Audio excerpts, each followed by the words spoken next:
scary pictures at the Bhadbhada crematorium in Bhopal. And now concerns are being raised on whether the state is actually reporting the correct death toll due to COVID. There were 37 COVID bodies at this single crematorium in Bhopal on Monday. The health bulletin for that day mentioned a total of 37 deaths in the entire state. With America bounding back to life, tonight there is a new warning. The CDC has officially labeled the COVID-19 Delta variant one of concern, saying that it's more easily spread and causes more severe cases than any other COVID variant. Largest department of epidemiology in the world. There are such diverse experts from all over the world. The structure of the heart and the function looks normal.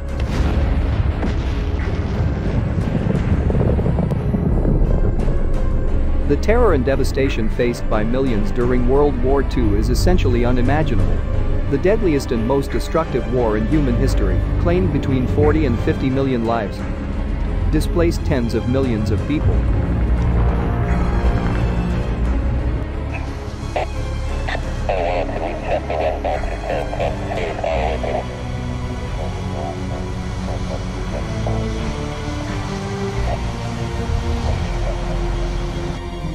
The Leungs are lucky.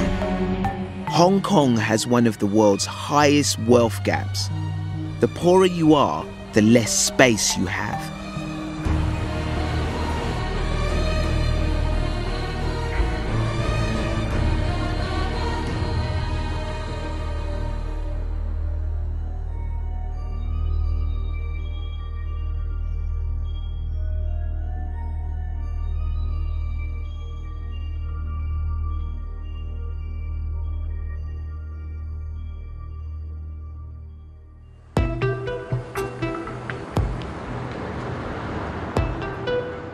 Until recently, there wasn't much difference between the way Singapore was handling COVID-19 compared to us, with lockdown, social distancing, daily case statistics, and mask wearing.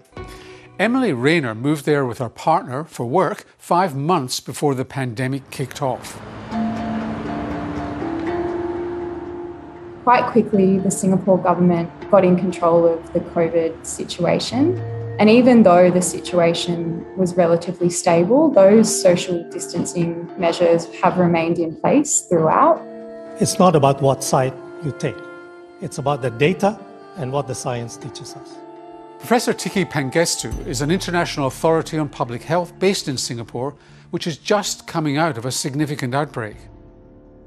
It resulted in about 30 different clusters in different parts of the island. So that's what really triggered the current set of restrictions. The outbreak caused several hundred cases and is coming under control. But what's changed is the impact of vaccination. 59% of the population have had their first dose and 37% their second of either Pfizer or Moderna.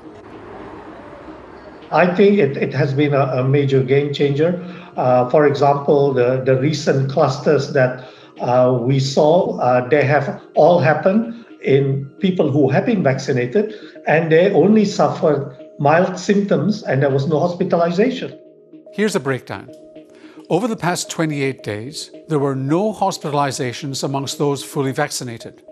For people partially vaccinated, a small group required oxygen and intensive care. And the only deaths recorded were in unvaccinated people.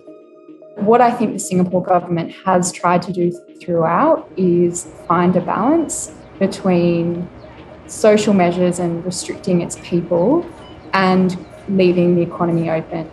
And certainly now it's come out publicly and acknowledged that COVID-0 is unattainable. The progress we are making on our vaccination program is the light at the end of the tunnel. It is predicated on no longer having a goal of zero transmission.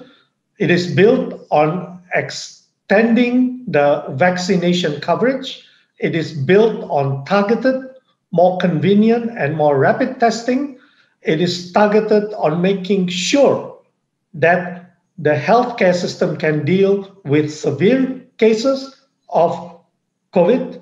It is also focused on doing away with quarantine for vaccinated travelers in due course, and also on social responsibility. Every country has had their share of success and also of failures over this period of time.